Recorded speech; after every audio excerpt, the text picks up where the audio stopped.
insya Allah saya akan menyampaikan praktik baik. Tapi ini mungkin bukan praktik baik ya Pak, tapi ini termasuk ke pembelajaran yang ada di kelas 2.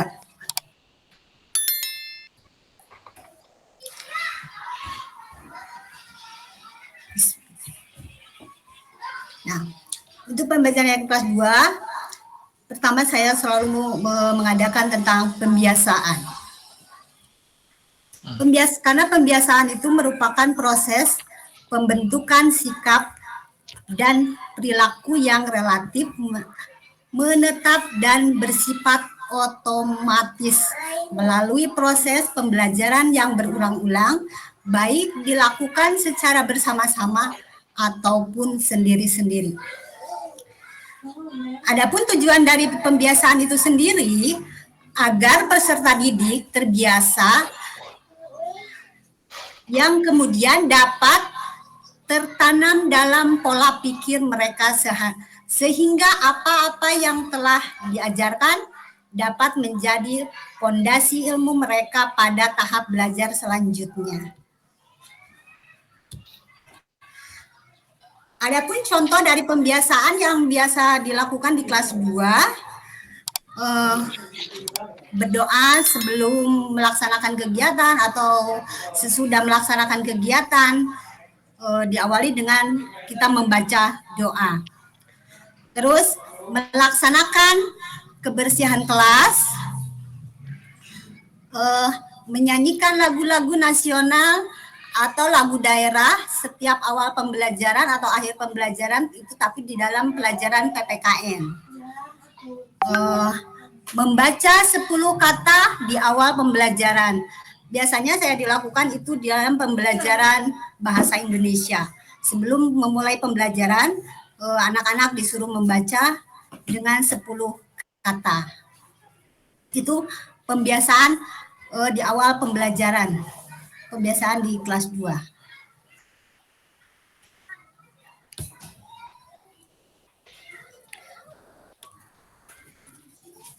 Saya sebagai guru di sini, guru kelas 2, saya punya 5 strategi untuk mengajar di kelas 2.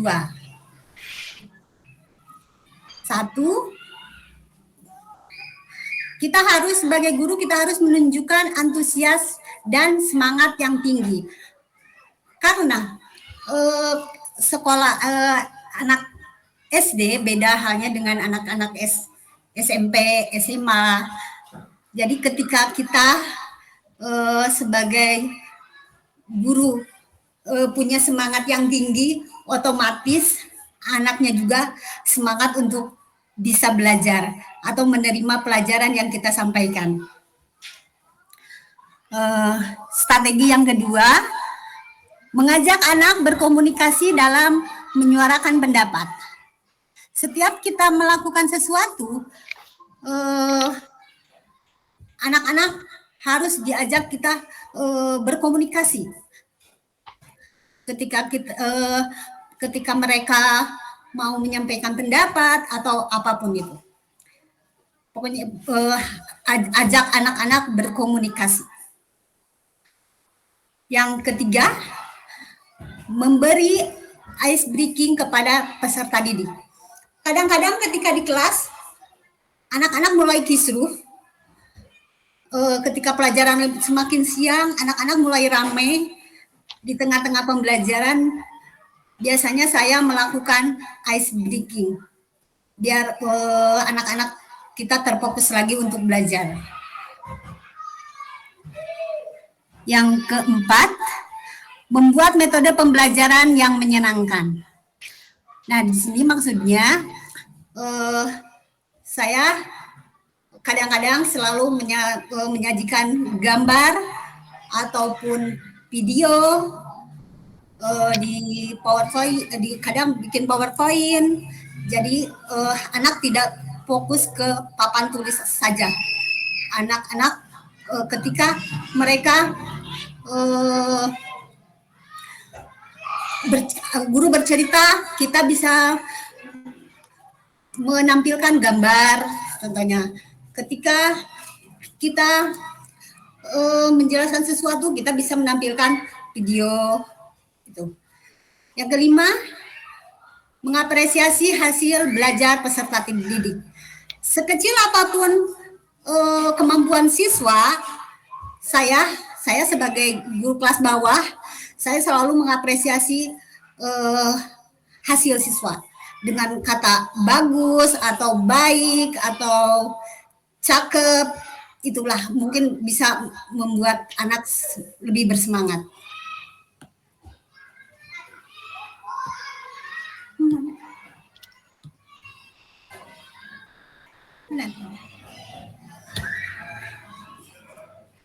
Nah, di sini yang saya bahas tentang berpraktik baiknya pembelajaran berdiferensiasi.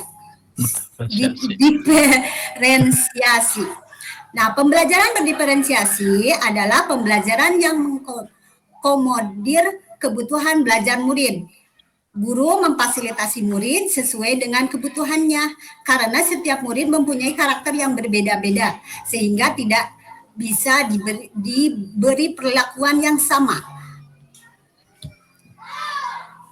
Pembelajaran berdiferensiasi yaitu membentuk konsep yang memerdekakan siswa. Berarti mereka itu merdeka dalam belajar. Belajar berdiferensiasi itu artinya pembelajaran yang dilakukan berdasarkan minat, kebutuhan minat atau kebutuhan siswa atau profil belajar siswa. Jadi pembelajaran berdiferensiasi itu pembelajaran yang fokus terhadap anak, jadi memerdekakan anak.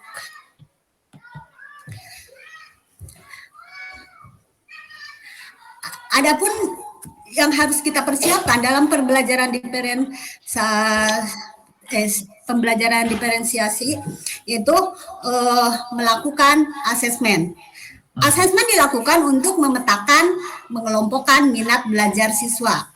Nah, pemetaannya di sini digolongkan menjadi 3, sesuai kesiapan belajar siswa, sesuai dengan minat belajar siswa, dan sesuai dengan profil belajar siswa.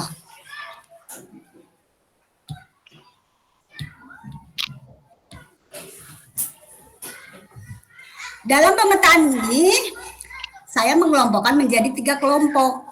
Di sini ada pembelajaran untuk setiap saya ketika pembelajaran bahasa Indonesia, saya mengelompokkan anak ke dalam 3 kelompok. Kelompok 1, siswa yang bisa membaca dengan lancar. Kadang-kadang kan kalau anak kelas 2 masih belum bisa membaca semuanya. Masih ada beberapa siswa yang belum lancar membaca. Bahkan ketika saya suruh menulis dengan belajar mendikte, mereka sama sekali belum bisa menulis. Untuk 2 siswa yang sudah bisa membaca namun memerlukan bimbingan. Yang kelompok 3, siswa yang hiperaktif. Nah, untuk dikelompokkan ini supaya saya bisa tahu mana siswa yang masih belum bisa membaca, mana siswa yang sudah bisa membaca, mana siswa yang hiperaktif. Saya waktu awal-awal pembelajaran kelas 2 itu kelompok masih aktif, sangat aktif. Bahkan anak kelompok yang masih belum bisa membaca, saya dijadikan anak spesial. Duduknya pun di depan saya sendiri, di meja saya sendiri. Itu benar-benar didekep itu. Soalnya mereka kadang belajarnya leha-leha, makanya mungkin tidak bisa menulis, bahkan tidak bisa membaca. Untuk sekarang saya cara mengeceknya dengan menggunakan dikte. Kalau dicek setiap satu persatu siswa kan lumayan lama, karena siswa kelas 2 itu banyak, jumlahnya 38. Kalau saya ngecek satu persatu dari semua siswa terlalu menyita waktu. Nah, saya mengecek anak yang sudah bisa membaca dan belumnya, saya coba mendikte 10 kata atau 3 baris didikte, coba kalian tulis. Kalau anak-anak yang sudah bisa, berarti anak itu udah bisa membaca. Kalau anak-anak yang belum bisa menulis, berarti itu anak-anak sama sekali dia belum bisa menulis. Bahkan huruf pun mereka masih terkatu-katu.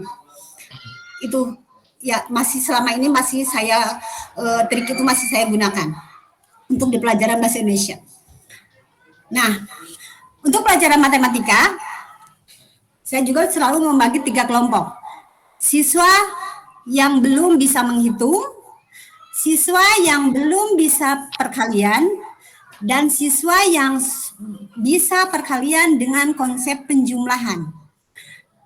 Nah, sekarang di semester 2 masih matematika untuk volume 2 tentang perkalian. Ada perkalian 1 sampai perkalian bahkan perkalian 9 pun sudah nyampe di awal pembelajaran kelas semester 2 ini.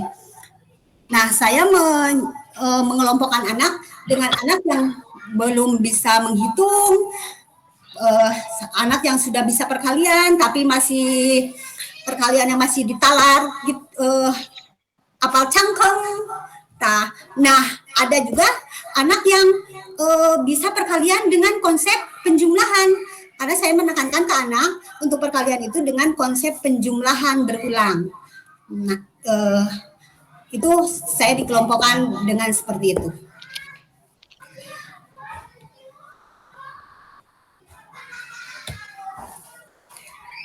Ini kegiatan pembelajaran di kelas 2, kegiatan awalnya. Saya ketika awal masuk, anak-anak selalu berdoa di awal pembelajaran. Kedua, saya selalu melakukan absen, orientasi awal pembelajaran, karena dengan adanya orientasi mungkin memotivasi anak untuk bersemangat. Kita menanyakan anak ketika berangkat ke sekolah, anak kita sarapan enggak, biar kita lebih dekat dengan siswa. Nah, menyampaikan kesepakatan kelas, menyampaikan tujuan pembelajaran. Itulah mungkin pembelajaran yang biasa saya lakukan di kelas 2. Ini mah mungkin bukan praktik baik, tapi ini kegiatan saya mengajar di kelas 2. Itu aja, Pak. Assalamualaikum warahmatullahi wabarakatuh. Waalaikumsalam warahmatullahi wabarakatuh. Silakan Pak Asep. Terima kasih untuk Bu Susi atas pemaparannya. Ini terkait dengan best practice di kelas 2, yang mana dia memaparkan terkait pembelajaran yang dilakukan di kelas 2 tersebut. Dan untuk selanjutnya mungkin ada sanggahan apa namanya itu Pak? Kalau nggak salah itu ada tanggapan, umpan balik ya namanya. Jadi setiap guru itu diharuskan untuk memberikan tanggapan. Iya.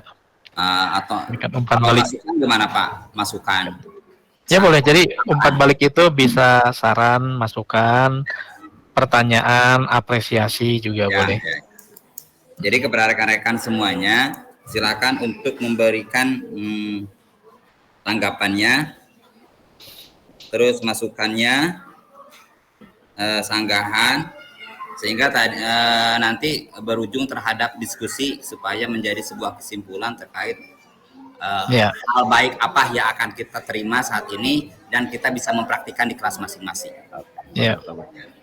Ini saya barangkali ini mengawali untuk memberikan penguatan kepada rekan-rekan guru. Yang pertama, yang perlu dimiliki oleh Bapak Ibu guru itu saya teringat dengan dulu apa yang dikatakan dengan set induction. Nah, set induction itu adalah keterampilan membuka dan menutup pembelajaran. Nah, itu. Yang pertama, Dari sana bagaimana diawali guru itu ketika membuka pintu masuk kelas. Nah, dari sana jadi diawali karena apa? Karena guru ketika di depan kelas seluruh mata akan tertuju, mata siswa, pandangan siswa akan tertuju kepada guru. Nah, jadi bagaimana guru ketika masuk ke kelas itu seperti apa? Seperti apa. Kemudian juga sebelum memulai pembelajaran ada keterampilan membuka pelajaran dulu seperti apa. Nah, itu semua dituangkan ke dalam rencana pembelajaran atau bisa dikatakan yang singkat saja di jurnal pembelajaran. Misalnya guru setelah berdoa dan salam mengaitkan materi pembelajaran terdahulu yang sudah diberikan dengan materi yang akan disampaikan sekarang misalnya. Kemudian juga jangan lupa mengaitkan pembelajaran siswa itu dengan konteks kehidupan yang real di lapangan. Misalnya itu sebagai bahan untuk pemberian pendidikan karakter. Kemudian juga jangan lupa walaupun sekarang itu memberikan hadiah itu kan tidak boleh, karena kalau dengan hadiah katanya siswa belajar karena ada hadiah. Tapi tidak jadi salah juga sebagai untuk motivasi ya, rewardnya apa saja, boleh ucapan atau dan sebagainya. Yang penting ketika siswa berpendapat ada reward, ada penghargaan dari rekan gurunya. Seperti itu. Yang selanjutnya juga karena sekarang itu ada di iklim pembelajaran itu, misalnya membuli siswa itu kan bukan berarti apa saja, bisa jadi kan dikatakan kamu bodoh misalnya, tidak boleh gitu kan. kamu misalnya dan sebagainya itu tidak boleh. Jadi walaupun jawaban siswa itu salah, tetap saja apresiasi guru bagus, itu kan bilang bagus.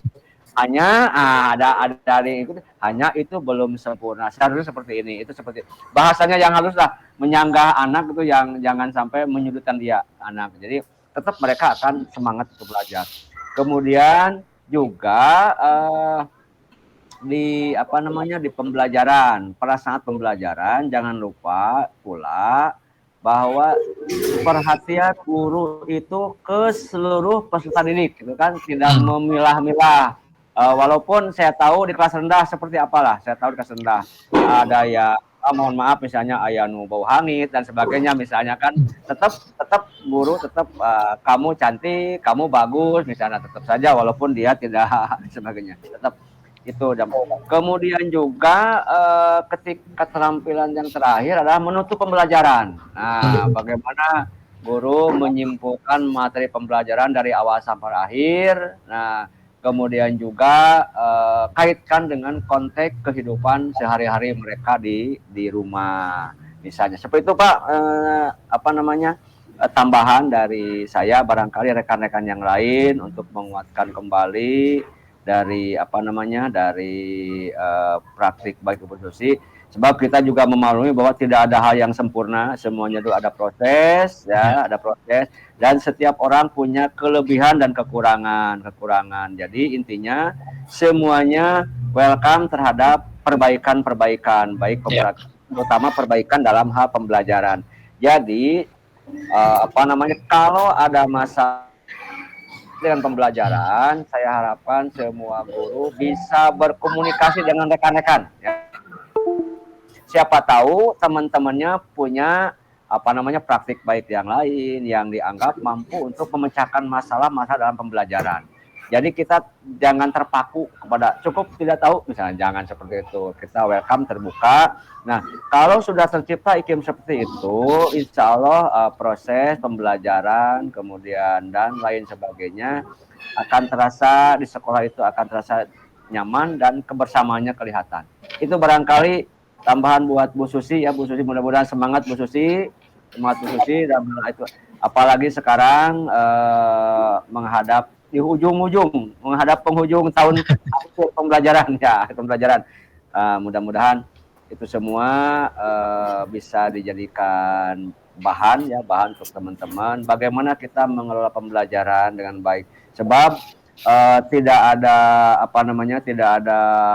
gading yang tak retak kalau peribahasa mengatakan. Semua juga ada kealpaan dan ada kekurangan. Nah, hanya bagaimana kita untuk memperbaiki kelemahan dan kekurangan itu supaya proses bisa berjalan dengan baik. Itu Pak, terima kasih. Selamat Bu Susi. Ya Pak, makasih. Silakan untuk yang lainnya. Mungkin apakah harus diabsen satu persatu atau bagaimana? Ya, kalau bisa semua berpartisipasi ya, memberikan masukan. Memberikan tanggapan, sebenarnya tidak harus masukan, tanggapan. Misalnya, kan kemarin kita sampaikan ada masukan itu, tanggapan atau umpan balik. Bisa memberikan penilaian pada atau apresiasi pada hal-hal yang sudah baik yang disampaikan oleh penyaji. Nah, kalau ada yang kurang, berikan masukan. Jadi tidak hanya menunjukkan kekurangannya, tapi beri alternatif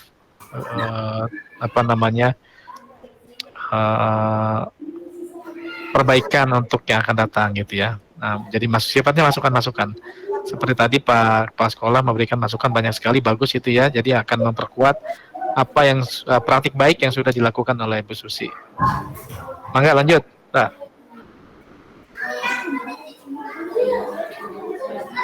Sudah, dari Pak KS sudah, tinggal mungkin dari yang lain.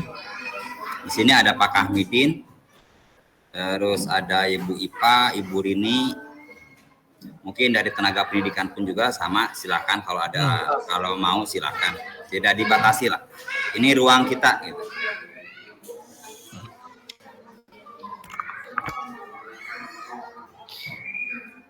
Atau mau lewat chat, silakan. Ada di sini. Mau ditulis?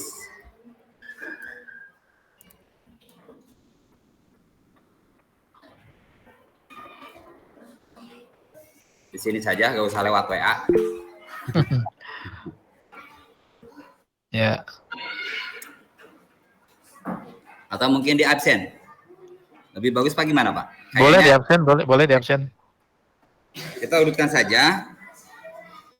Di sini kebetulan ada 3 yang hadir. Ada Pak Kahmidin, Bu Ipa, dan Bu Rini. Kami persilakan kepada Pak Kahmidin untuk memberikan masukan, tanggapannya atau penilaiannya terhadap praktik baik dari Ibu Susi. Kami persilakan Pak Kahmidin.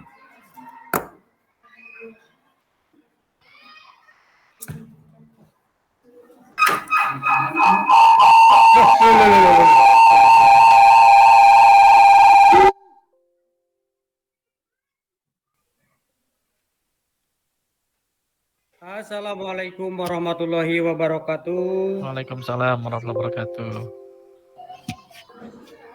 Izin masuk. Begini Pak, kalau dibilang saran, wah lebih jauh. Bukan dari saya, hanya untuk perbandingan kepada saya dan juga rekan-rekan untuk penyampaian Ibu Susi yang barusan ya. Kalau koreksi bukan juga, hanya ini untuk menyamakan saja dengan kegiatan saya di lapangan atau di kelas. Secara keseluruhan udah bagus ya, tapi alangkah mungkin lebih bagusnya dilaksanakan dengan kontinu seperti itu. Untuk koreksinya tidak akan panjang-panjang barangkali. Secara keseluruhan rekan saya Ibu Susi mengajar di kelas bawah sudah bagus. Hanya pada intinya untuk catatan kami semua ya, itu kalau dilaksanakan terus-menerus akan lebih cantik lagi untuk pembelajarannya si ibu yang barusan. Dan juga kepada rekan-rekan, terutama kembali ke saya sendiri ya, karena saya menjadi guru sasaran, Pak, guru sasaran yang TBC, artinya tidak mahir di IT. Jadi minta dorongannya untuk rekan-rekan ya kepada saya, karena saya yang selalu jadi sasaran untuk hal IT. Mohon terima kasih kepada semua dan Bapak juga fasilitator, Bapak Fahri, untuk memberikan semangat yang lebih tinggi kepada kami, terutama saya sendiri ya. Karena di sini kalau dilihat umur memang sudah tua, tapi untuk IT saya bukan tidak hobi Pak. Tapi sampai saat ini teh gak tahu bagaimana, gak mau bisa apa bagaimana gitu kan. Nah, saya ingin obat dari Bapak lah, obat untuk saya lebih mahir di bidang IT gitu. Jadi bukan tidak ada fasilitasi, kepala sekolah sudah memborsong kami untuk IT, tapi penyakit saya Pak dalam hal IT tiba teu katinggalin pisan gitu Pak, cek bahasa Sunda mah. Ai tinggalin pisan mah henteu ngan teu milu, teu bareng gitu. Mohon supaya obat untuk saya sendirilah untuk lebih mahir kepada IT. Secara keseluruhan untuk pembelajaran sudah bagus, baik Asep, Ibu Rini, Ibu Ipa, Ibu Isa, karena saya tahu sendiri di lapangan Pak, untuk sementara lumayan lah, bagus. Jadi hanya itu saja dari semua juga, mungkin kontinunya yang belum ada nampak di masing-masing guru. Terima kasih Pak. Wassalamualaikum warahmatullahi wabarakatuh. Waalaikumsalam warahmatullahi wabarakatuh. Oke, terima kasih untuk Pak Hamidin. Mungkin notulen harus mencatat Bu Rini atau Bu Ipa. Terus yang keduanya silakan untuk Bu Ipa untuk menyampaikan tanggapannya atau penilaiannya. Kami persilahkan. Atau Bu Rini dulu sebelum Bu Ade ada. Silakan Bu Rini.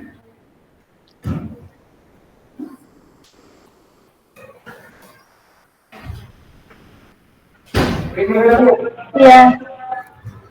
Assalamualaikum warahmatullahi wabarakatuh. Waalaikumsalam warahmatullahi wabarakatuh. Mungkin di sini saya bukan mengasih saran ya.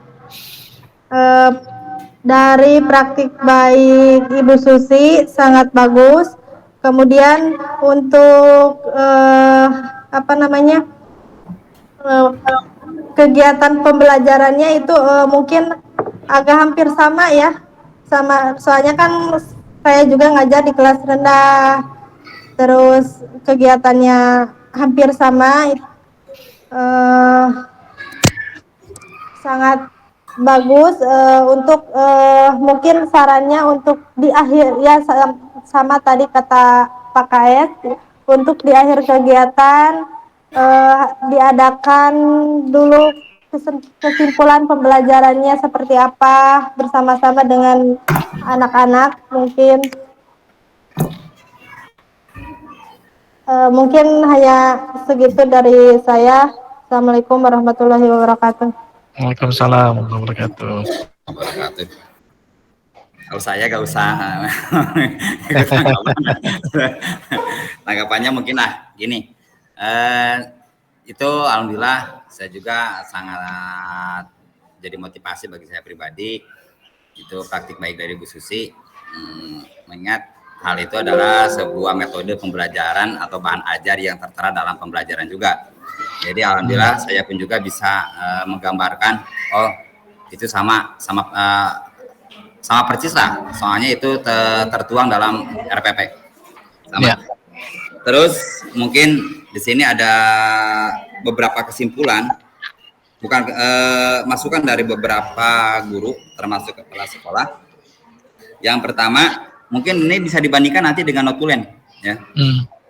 Dari Pak Hamidin ini sarannya dilaksanakan dengan kontinu. Dalam hal ini ya mengapresiasi semua guru. Berarti kalau semua guru termasuk individunya juga sama Pak Hamidinnya pun juga. Dalam hal ini mungkin dalam kontinu di sini adalah hal-hal yang harus kiranya bisa dilaksanakan dengan siswa dengan baik, kita laksanakan dengan terus-menerus. Terus kalau Bu Rini ini penilaiannya ini bagus, kegiatannya sama persis. Kebetulan Bu Rini itu mengajar sama di kelas bawah. Jadi kalau Pak KS itu terkait dengan pembelajaran di awal dan di akhir. Itu terkait pembelajarannya harus bagaimana di awalnya dan di akhirnya harus bagaimana, supaya pembelajaran itu betul-betul tersusun dengan rapi sesuai dengan harapan yang ingin dicapai oleh guru dan siswa.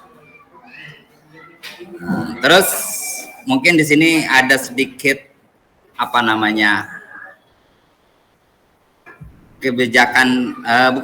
kesimpulan dari semuanya. Saya bisa mengucapkan sebuah kalimat, Pak. Jangan berjuang untuk menjadi guru yang lebih baik dari orang lain. Cukup jadilah guru yang lebih baik dari yang pernah kamu bayangkan. Jadi saya pribadi cukup menjadi guru yang dianggap baik yang saya bayangkan, tidak menjadi guru yang lebih baik dari guru-guru yang lain. Itu mungkin Pak tanggapan dari saya. Itu bukan kata mutiara, tapi itu gambaran saya. Saya tidak usah menjadi guru yang lebih baik, tapi cukup saya menjadi guru yang baik dari apa yang dibayangkan oleh saya. Itu. Mungkin karena kan Bu Ipa itu gak tahu di mana, HP-nya gak tahu di mana. Ini HP-nya bisa on gitu, tapi tidak menyangkut apakah ada gangguan teknis atau apa. Ya.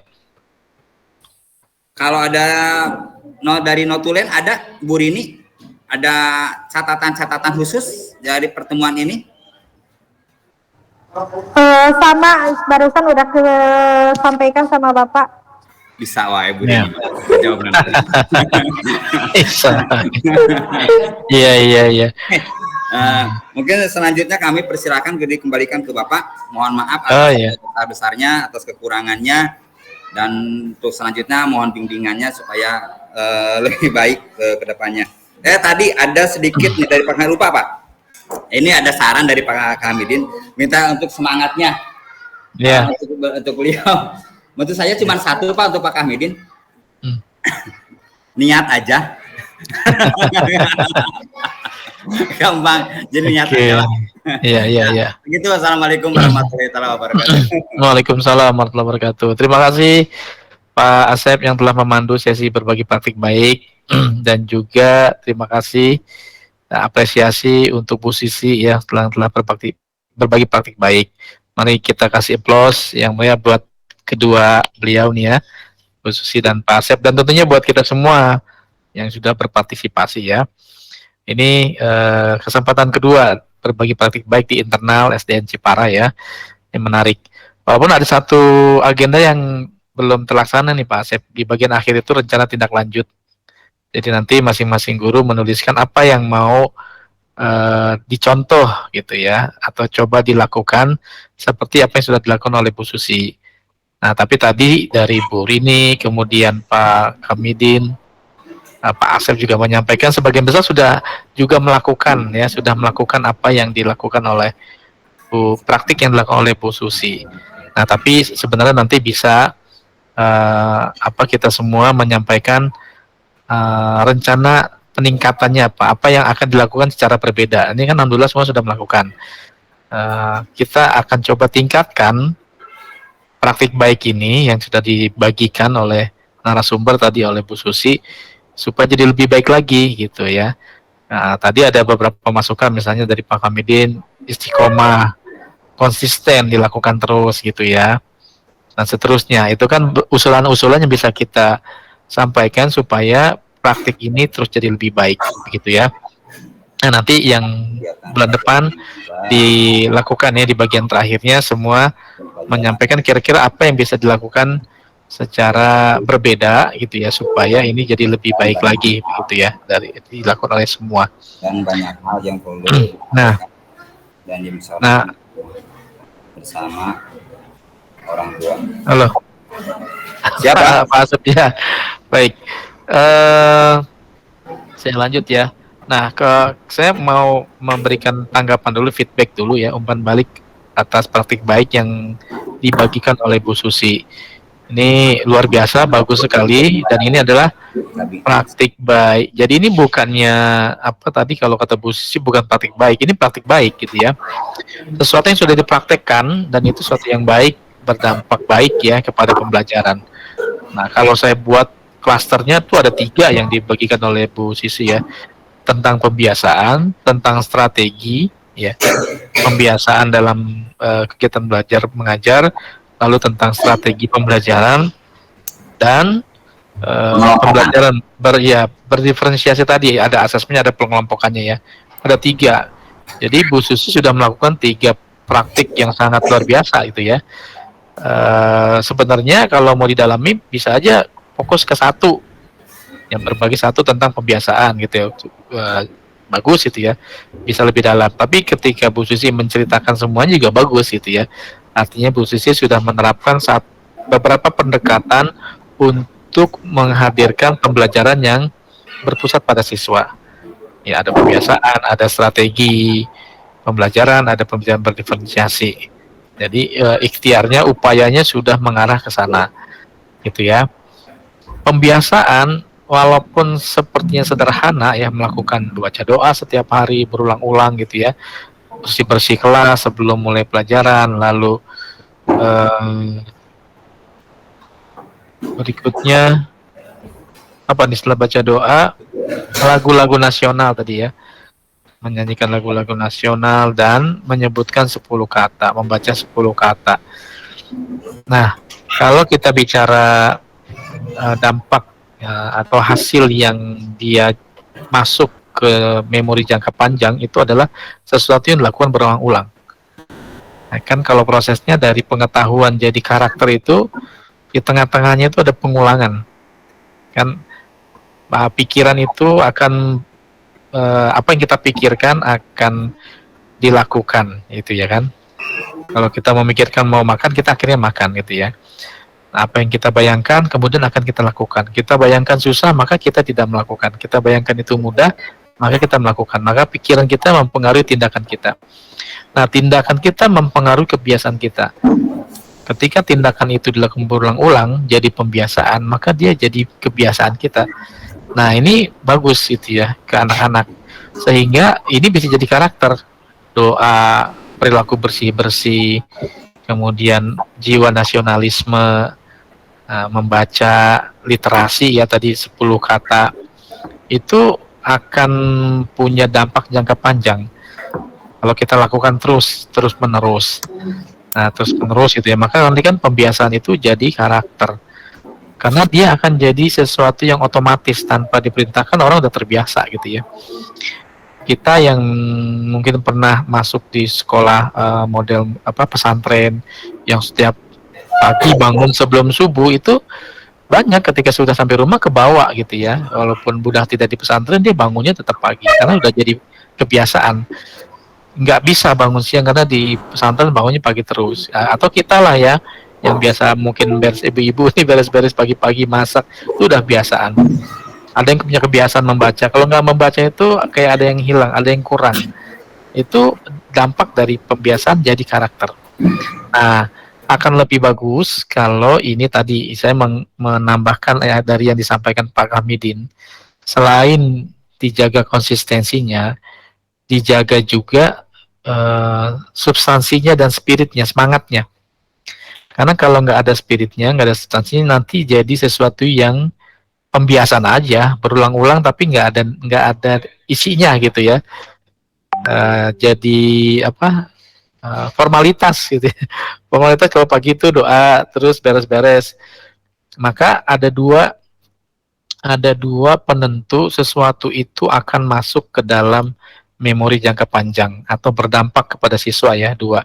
Satu itu adalah kegiatannya harus punya kesan, ada isinya, ya, maka harus ada pesan yang selalu kita tanamkan, diulang-ulang, tapi dikasih pembaruan, semangat-semangat yang baru. Seperti tadi Pak Kamil disampaikan, kita perlu semangat-semangat baru supaya kita tidak melakukan sesuatu itu rutinitas, yang namanya rutinitas. Rutinitas itu kan sesuatu yang berulang dilakukan tapi nggak ada isinya gitu. Baik, kita nggak ada semangatnya melakukannya, itu ya pembiasaan aja, rutinitas biasa aja kan. Maka perlu dikasih semangatnya tuh ya. Kenapa harus melakukan doa gitu ya.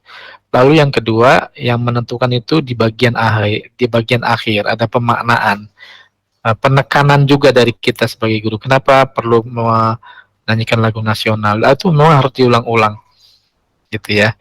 Nah, itu jangan sampai lewat, jangan sampai aktivitasnya berlangsung, tapi jadinya hanya rutinitas. Nah, itu harus dihindari.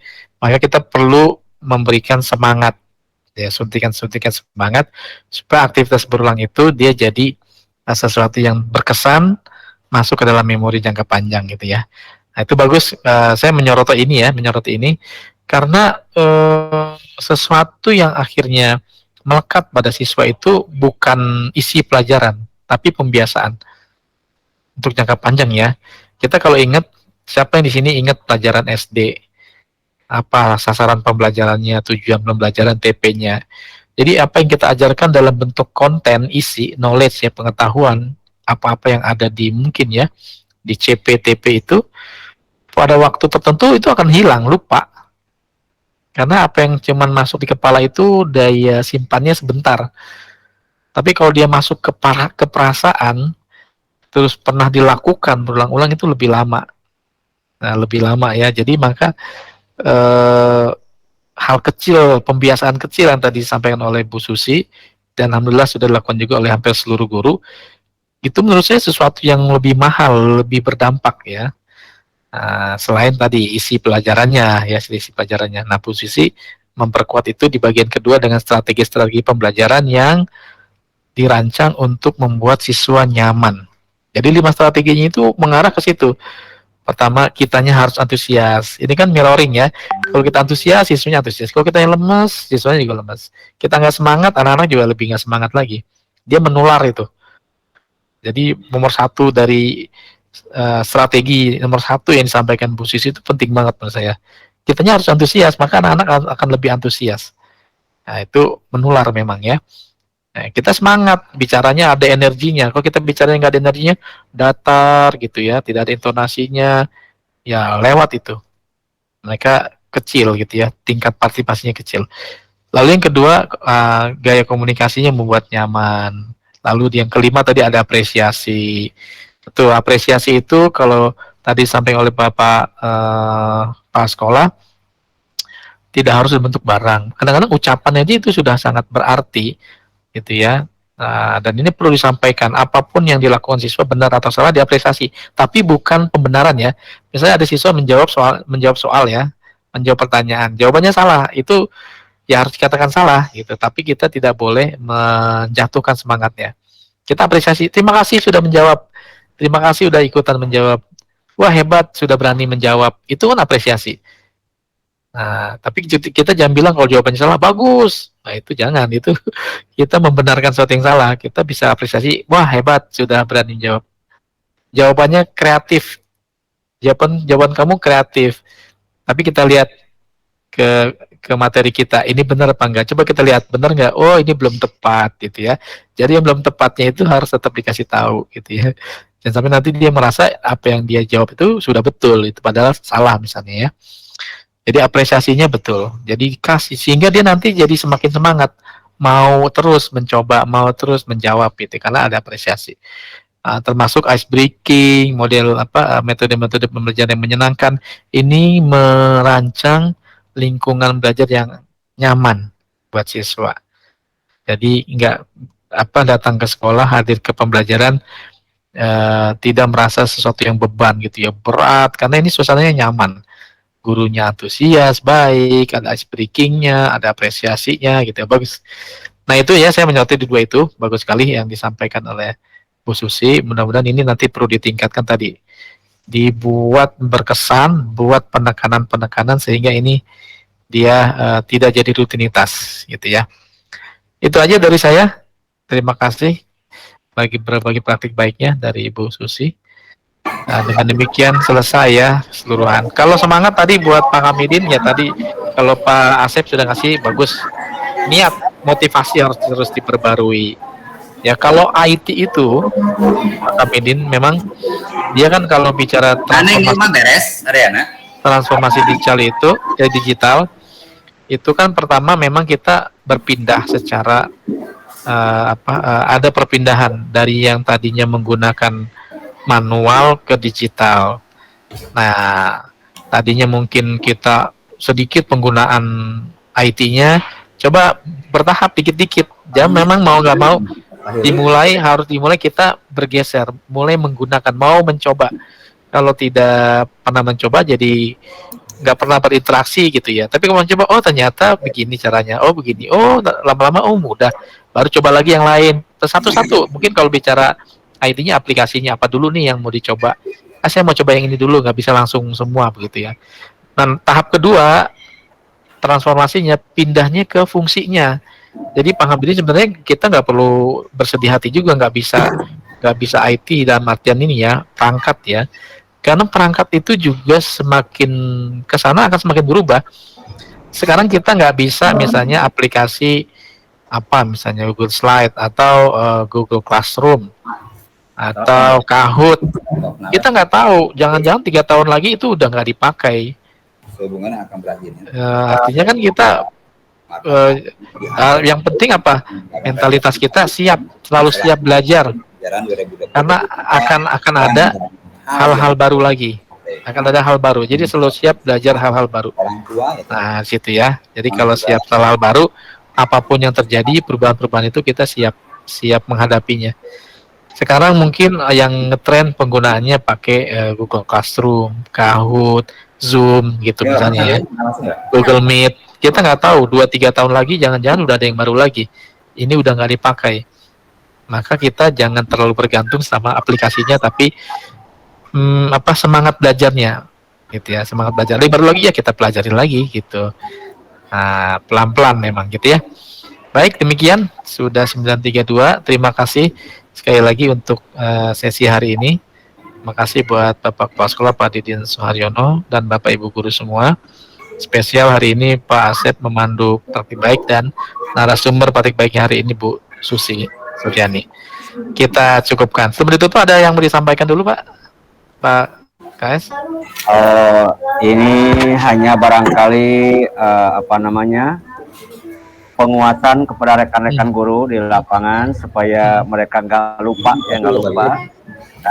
terkait dengan strategi pembelajaran. Jadi Bapak Ibu, saya sebagai pimpinan sekolah tidak lupa selalu ingin mengingatkan kepada rekan-rekan bahwa kalau kita lihat ya, secara umum strategi pembelajaran itu adalah serangkaian rencana kegiatan belajar yang termasuk di dalamnya penggunaan metode dan pemanfaatan sumber daya dalam suatu proses pembelajaran. Jadi Bapak Ibu ingat, jangan sampai itu terlupa. Kemudian Bapak Ibu, strategi pembelajaran juga disusun untuk mencapai tujuan tertentu dalam pembelajaran, tertentu dalam hal ini pembelajaran. Kemudian Bapak Ibu perlu juga Bapak Ibu bahwa dalam penerapannya Bapak Ibu ya, strategi pembelajaran itu memiliki tujuan. Satu, digunakan untuk mencapai tujuan pembelajaran yang telah disusun oleh Bapak Ibu sebelumnya. Yang kedua, meningkatkan Bapak Ibu keterampilan berpikir tingkat tinggi bagi siswa. Jangan lupa Bapak Ibu ya. Kemudian juga Bapak Ibu tujuannya mewujudkan KPM yang aktif dan efisien. Ya, itu. Selanjutnya Bapak Ibu menciptakan kondisi pembelajaran di mana siswa merasa bahwa belajar merupakan sebuah kebutuhan. Nah, itu Bapak Ibu. Yang terakhir Bapak Ibu, tujuan dari strategi itu memperoleh hasil belajar siswa yang tinggi. Nah, yang tinggi. Ini, jadi jangan lupa Bapak Ibu, strategi pembelajaran Bapak Ibu harus sudah dirancang awal-awal sebelumnya. Itu barangkali Bapak terima kasih. Saya. Mudah-mudahan ini dapat selalu teringat oleh Bapak Ibu guru semua. Amin. Terima kasih Bapak Sekolah menguatkan ya sebagai bagian penting di strategi pembelajaran. Oh ya, saya satu lagi saya lupa, saya mencatat tadi untuk kedepannya ya supaya lebih bagus sesi berbagi praktik baiknya dan dokumentasinya ya kalau bisa on cam ya, kameranya dibuka karena nanti kan dilihat ya, maksudnya yang minimal yang presentasi dan yang bertugas jadi MC Karena nanti ketika ini dibagikan di YouTube misalnya, ada yang mendengar, ini orangnya mana gitu. Yang presentasi ada sih ya, kelihatan kotak-kotak birunya, tapi kan tidak terlihat presentasinya gitu ya. Akan lebih enak presentasinya kalau terlihat gitu aja. Yang presentasi sama yang MC minimal ke depan. Nggak apa-apa, kita bertahap dan menyesuaikan kondisi gitu. Karena kita ini kan didokumentasikan dan akan disimpan ya di YouTube. Baik, terima kasih sekali lagi buat semuanya, sudah sangat bagus praktik baiknya, berbagi praktik baiknya ya. Kita akan ketemu di sesi bulan depan, di bulan April ya. Dan ini juga sedang momen menjelang puasa, saya mohon lahir batin, selamat menjalankan ibadah puasa nih. Kurang lebih seminggu, lebih lah 10 hari lagi ya. Kurang lebih 10 hari bulan puasa. Semoga semua sehat walafiat sampai bulan Ramadan. Ibadahnya maksimal, tugas-tugasnya maksimal, gitu ya. Kita cukupkan dengan membaca alhamdulillahirobbilalamin. Alhamdulillahirobbilalamin. Saya tutup ya. Assalamualaikum warahmatullahi wabarakatuh. Waalaikumsalam. Nah, saya foto dulu nih ya, dokumentasi. Oke, 1, 2, 3. Kamera buka. Oke, 1, 2, 3. Yay. Bu Susi, kamera Bu Susi. Ya, makasih Bapak. Assalamualaikum warahmatullahi wabarakatuh. Mangga kalau mau. Amin.